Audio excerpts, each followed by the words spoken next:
Excellencies, Mrs. Magsaysay, trustees, ladies and gentlemen, it is for me a very great honor to receive this award, and I most sincerely thank you for the award and for this opportunity. Ever since mankind has known civilization and is striven to achieve a form of governance that is most benign, democracy has evolved as the mainstay. In the most simplified terms, democracy is government of the people.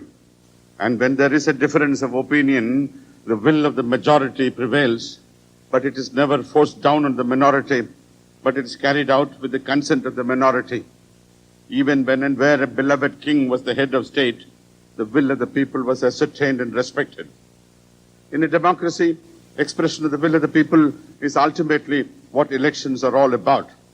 This is because the vast majority of people cannot directly deliberate on matters of state, and they select their representative to represent their views, their aspirations, their desires, and the will of the people through such elected representatives. It is this process which constitutes an election. Of all the countries of the world, and especially of those which attained freedom after the Second World War in 1945, India stands out as the most shining example where democracy has come to prevail. In approximately 45 years after the Constitution was adopted, free India has held 11 elections to its national parliament. Each of these elections has been of gargantuan proportions and has been achieved in the face of the most unbelievable odds. In the most recent general elections in 1996, 590 million people exercised their franchise to elect 543 representatives. Voting was by adult franchise without distinction of sex, religion, caste, or creed. Even after years of development, we still have a tremendous backlog of illiterate people and people who live in poverty. But none of these have daunted the exercise of the democratic will, where the most powerful of governments have been set aside to bring in new parties and new ideas. India has steadfastly worked for freedom of its people and their human rights, and it alone among the many countries which attained independence after the Second World War has been able repeatedly to ensure the exercise the will of the people.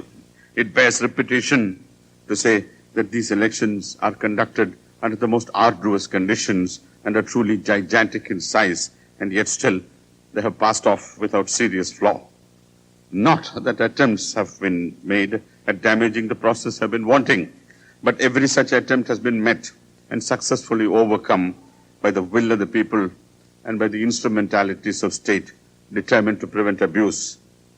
I deem this award a tribute to the process of democracy throughout the free world, to the wisdom of millions of India's electorate, not always necessarily formally educated, to the millions of voters who have overcome disabilities of economic status, social disability, poverty, and prejudice, to walk into the ballot booth and use that little marking stamp to decidedly say who they want to rule over them.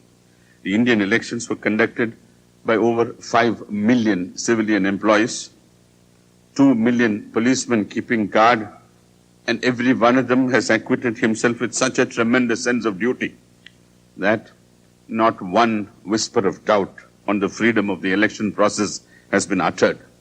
This is a tribute to everyone concerned and a demonstration to the free world that reiteration of democracy is possible under the most difficult conditions. In accepting this award, I do so humbly on behalf of the entire people of India and of the entire electoral structure, with the millions who worked hard in order to make the process a resounding success so recently. This award will only reiterate our resolve to stick to democracy and continue to be a source of inspiration to all people who love freedom. I want to thank all of the people concerned for having bestowed this award on me. While this award will be treated as a symbol of recognition of the extraordinary work of millions of people, I personally shall treat it as a challenge to ensure that what remains of my energies is utilized in the advancement of the great human values of free thinking and free living. Ladies and gentlemen, I thank you.